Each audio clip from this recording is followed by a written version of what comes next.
Assalamualaikum warahmatullahi wabarakatuh. Alhamdulillahirabbil alamin. Allahumma shalli ala Muhammad wa ala ali Muhammad. Berjumpa lagi bersama channel Al Husain yang membaca, mempelajari sejarah bangsa dan negara. Hari ini kita akan melanjutkan bacaan kita berkaitan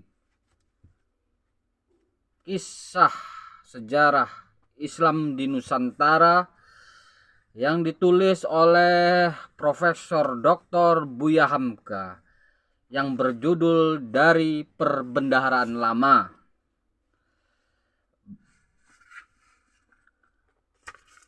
Kita lanjutkan pembahasan kita bab keempat bagian kedua. Islam di Madura kedua. Bismillahirrahmanirrahim. Islam di Madura kedua. Setelah Ki Gede Pemanahan dapat pula merebut kuasa dari Pajang dan memindahkan sekalian lambang kebesaran Majapahit ke Mataram. Kian terasalah perbedaan Islam pesisir dengan Islam pedalaman. Dalam gelar yang dipakai oleh Sutowijaya, putra Ki Gede Pemanahan yang menggantikan beliau 1575 Masehi, telah nyata bahwa kebudayaan Hindu pusaka lama hendak digabungkan dengan kebudayaan Islam mistik untuk menjadi dasar keagungan raja. Sutowijaya bergelar Senopati ing Alogo, kepala bala tentara, ditambah dengan Sayyidin Panatagama yang dipertuan pengatur agama.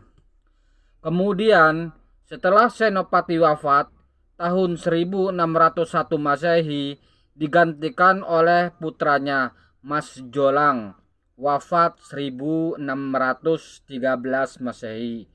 Ia digantikan pula oleh putranya putranya bernama Mas Ransang. Mas Ransanglah yang membentuk filsafat negara yang sejati. Puncak kemegahan Mataram, ia memakai gelar-gelar yang lebih menunjukkan keahliannya dalam menggabungkan pusaka lama Hindu dengan paham baru Islam.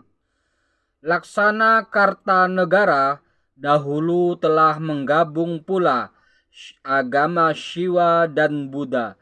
Dicari kira-kira mana yang sama, lalu dibangun campuran baru yang tidak Hindu lagi dan nyata tidak pula Islam. Gelar Senopati pusaka neneknya tetap dipakai.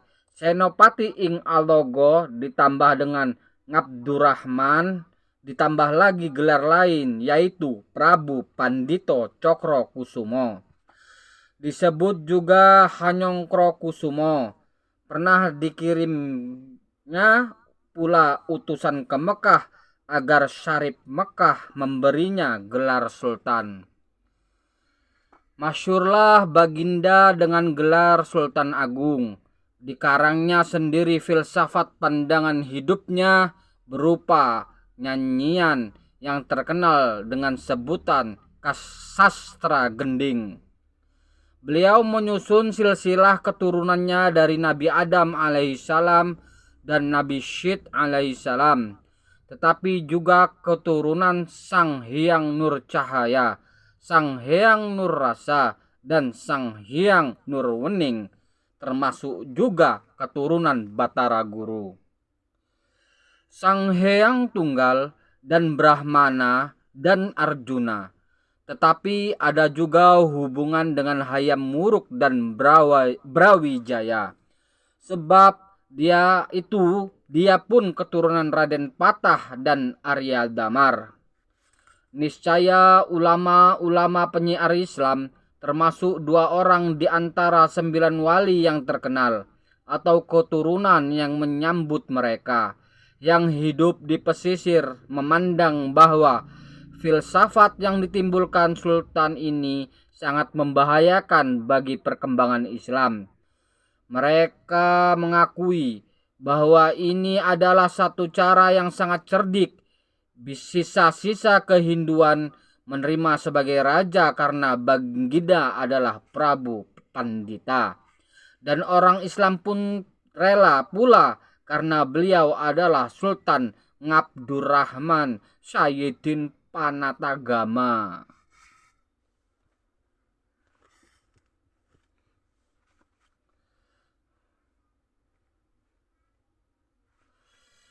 Oleh karena yang demikian, diperkuatlah Giri sebagai pusat memperteguh benteng penyiaran Islam.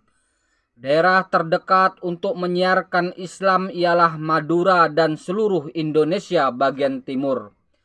Datanglah penuntut ilmu ke Giri, atau Giri sendiri mengirim mubaligh ke Ternate dan ke pulau-pulau Nusa Tenggara. Sunan Giri diakui sebagai sultan agama. Beberapa bupati di Jawa Timur telah terpengaruh oleh ajaran Giri. Di antaranya ialah Adipati Surabaya, Pangeran Fakih. Di samping membangun dasar filsafat negara yang demikian, Sultan Agung juga mempunyai cita-cita hendak menyatukan seluruh tanah Jawa di bawah satu pemerintahan. Ia juga ingin memasukkan daerah Banten ke dalam kekuasaannya setelah Cirebon takluk. Baginda pun memasukkan pengaruh keluar Jawa, Palembang, dan Jambi. Orang besar Indonesia itu menghadapi ujian berat sebab ia berhadapan dengan kekuatan kompeni Belanda yang sedang tumbuh. Nafsu berkuasa Baginda dan tantangan dari Jawa Timur terhadap Baginda diketahui oleh kompeni. Lawan Sultan Agung yang unggul ialah Jan Pieter Zoon Choen. Pembantu utama dari Sultan Agung ialah seorang ulama bergelar khalifah, imam, dan seorang ahli tasawuf, Kiai Surobono. Setelah Baginda mengetahui bahwa kompeni hendak membuat kontak dengan Bupati Surabaya, Baginda mengirim tentara di bawah pimpinan Surontani hendak menaklukkan Jawa Timur. Mendengar tentara itu datang, Adipati Surabaya dengan pimpinan rohani dari Sunan Giri mengadakan persatuan bupati-bupati yang sepaham. Bupati Lasem, Tuban, Japan, Wirosobo, Pasuruan, dan Arisbaya di Madura dan Sumenep. Bukan saja mereka hendak bertahan, tetapi bersiap menyerang Mataram. Pajang pun bersedia membantu. Sayang, sampai di Pajang tentara itu kekurangan makanan, sehingga Sultan Agung dapat mengalahkannya pada tahun 1615 Masehi. Setelah tentara itu dapat dikalahkan, Sultan Agung pula menyerang Wirosobo sehingga direbutnya.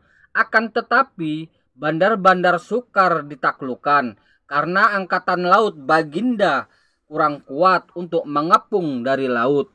Baginda rebut Lasem di tahun 1616 Masehi. Martoloyo memimpin tentara. Baginda menaklukkan Pasuruan. Bupati Pajang yang memberi bantuan banyak sekali kepada pemberontak segera dapat ditundukkan. Tuban diduduki pada tahun 1622 Masehi. Baginda kirim tentara sebanyak 80.000 prajurit untuk menaklukkan Surabaya. Akan tetapi, karena kehabisan perbekalan dan terpaksa kembali, namun Gresik dan Jaratan Baginda hancurkan, sehingga sampai sekarang nama Jaratan itu tidak terdengar lagi. 2 tahun di belakang itu, 1624 Masehi, Baginda kirim pula tentara di bawah pimpinan Kiai Haji Sujonopuro untuk menaklukkan Madura yang waktu itu diperintah oleh 5 orang bupati, tetapi mereka takluk kepada Adipati Surabaya. Kelima kabupaten itu ialah Arisbaya, Pamekasan, Sumenep, Sampang, dan Balega. Madura bertahan dengan gagah perkasa. Kelima bupati bangun serentak sehingga baru saja tentara Mataram mendarat sudah terpukul mundur.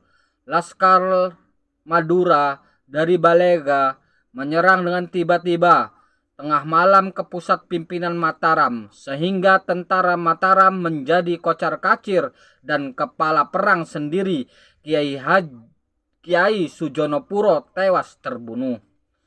Lantaran pukulan yang keras itu, tentara Mataram terpaksa bertahan dan berlindung saja sehingga datang bantuan baru. Sultan Agung mengirim bala bantuan baru di bawah pimpinan Kiai Juru Kiting. Karena bantuan baru itu, dapatlah tentara Madura dikalahkan. Sultan Agung memang seorang raja yang berpandangan jauh dan kaya dengan siasat perang dan politik. Setelah Madura ditaklukkan, segera Baginda angkat anak saudara dari Bupati Arisbaya menjadi adipati bagi seluruh Madura. Namanya Raden Praseno. Ia diberi gelar Cakraningrat dan ditetapkan kedudukannya di Sampang. Ia diberi hak memakai titel pangeran. Bukan main gembira Pangeran Cakraningrat menerima budi yang tinggi dari Sultan Agung. Sultan Agung telah mengerti bahwa pengaruh Islam lebih mendalam di daerah itu dan penduduk lebih suka dipimpin oleh kaumnya sendiri. Sebab itu Baginda menaklukkan negeri itu dengan budi yang luhur. Ia mandikan Cakraningrat dengan serba-serbi kemuliaan sehingga kerap kali Pangeran Cakraningrat menghadap ke Mataram. Bahkan menyediakan tenaga guna membantu Sultan. Bahkan memimpin tentara yang gagah berani membela kemuliaan Mataram. Madura mendapat otonomi yang luas di bawah pimpinan pangerannya. Setelah Sri Sultan Agung merasa aman terhadap Madura, barulah Baginda kerahkan tentara menaklukkan Surabaya dan Baginda sendiri memimpinnya. Karena sangat besar jumlah tentara Mataram dan bantuan dari Madura tidak diharapkan lagi, Adipati Surabaya, Pangeran Fakih, mengirim utusan kepada Baginda ingin berdamai. Bila mana Pangeran Fakih datang menghadap Sultan, beliau dielulukan dengan serba kebesaran yang layak bagi raja-raja yang besar. Tidak ada seorang prajurit atau orang-orang besar kerajaan yang mengangkat muka atau kurang hormat ketika beliau datang ke perkemahan Sultan. Ia diperlakukan bukan sebagai musuh. Ketika itu Sultan Agung memperlihatkan kebesaran jiwanya. Meskipun ia seorang senopati, kepala perang yang gagah perkasa, muka manisnya lah yang ditunjukkan kepada musuhnya. Ia ingin menaklukkan Surabaya dengan kasih dan cinta. Suatu kejadian gemilang dalam sejarah tanah air kita. Penaklukan Surabaya sudah tidak disebut-sebut lagi karena hati Pangeran Fakih sendiri yang sudah takluk. Apalagi Sultan pandai membawakan dirinya sebagai Sultan yang beragama Islam. Sebagaimana di daerah Hindu, ia pun dapat menunjukkan toleransinya dalam sikap yang lain pula. Yang dibicarakan tidak lagi urusan penyerahan kekuasaan, tetapi Sultan meminang Pangeran Fakih. Sudi kiranya menerima nasib Putri Baginda yang dikasihi, Ratu Wandansari, dan biarlah putri itu tinggal bersamanya di Surabaya. Satu siasat yang amat tinggi dan payah menolaknya, apalagi Ratu Wandansari pun seorang putri yang cantik rupawan. Artinya Surabaya takluk ke bawah Mataram dan Sultan Agung meninggalkan putrinya yang dikasihi mendampingi adipati yang telah takluk itu. Dengan sendirinya kekuasaan tertinggi ialah di Mataram. Setelah itu Sultan Agung kembali ke Mataram. Ratu Wandansari meneruskan siasat ayahnya. Ia dapat dibujuk Adipati Surabaya supaya menyerang Giri. Itulah suatu ujian yang amat besar bagi Adipati Surabaya. Bujuk cumbu istrinya menyebabkan beliau sudi melawan gurunya. Akan tetapi tentaranya kalah sebab Sunan Giri melawan dengan gigih. Akhirnya Putri Wandansari memimpin penyerangan yang kedua dengan memakai pakaian laki-laki. Waktu itulah Sunan Giri dapat dikalahkan, ditahan, dan dibawa ke Mataram. Dalam tanya jawab, Sunan menyatakan terus terang tidak puas hati karena Sultan Mataram tidak betul-betul menegakkan Islam. Akan tetapi Sultan pun membela pendiriannya dan berjanji tidak akan mengganggu perkembangan Islam serta pimpinan Giri dalam hal agama. Sunan Giri diangkat kembali dan diberi izin memerintah Giri sebagai sedia kala. Hanya saja gelarnya sebagai Sunan diturunkan menjadi Panembahan saja. Demikianlah kisah perlawanan pesisir terhadap pedalaman pada waktu itu. Bagi Sultan Agung sendiri, seluruh penaklukan yang dilakukan ke Jawa Timur dan Jawa Barat dalam rangka mempersatukan tanah Jawa dan menghadapi musuh besarnya, yaitu Kompeni Belanda. Demikianlah bacaan pada malam hari ini.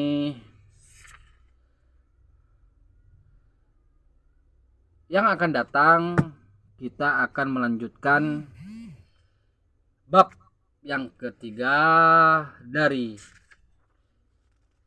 bab yang keempat bagian yang ketiga, Islam di Madura yang ketiga. Alhamdulillahirrahmanirrahim. Jangan lewatkan video-video konten-konten berikutnya. Sesungguhnya membaca sejarah nenek moyang adalah suatu hal yang meninggalkan kesan yang mendalam di jiwa kita. Apalagi jika kita membacanya dengan rasa cinta. Makin ia dibaca, makin terbayanglah masa-masa lampau. Akan meninggalkan jejak yang dalam untuk menghadapi zaman sekarang dan akan datang. Meninjau sejarah hendaklah dengan rasa cinta. Meninjau sejarah hendaklah kita seakan-akan merasakan bahwa kita turut hidup dengan mereka. Sebab rasa hati dan suka duka cita sekarang adalah rasa hati dan suka duka yang telah mereka tinggalkan untuk kita. Subhanakallahumma wa bihamdika asyhadu an la ilaha illa anta astaghfiruka wa atubu ilaik. Assalamualaikum warahmatullahi wabarakatuh.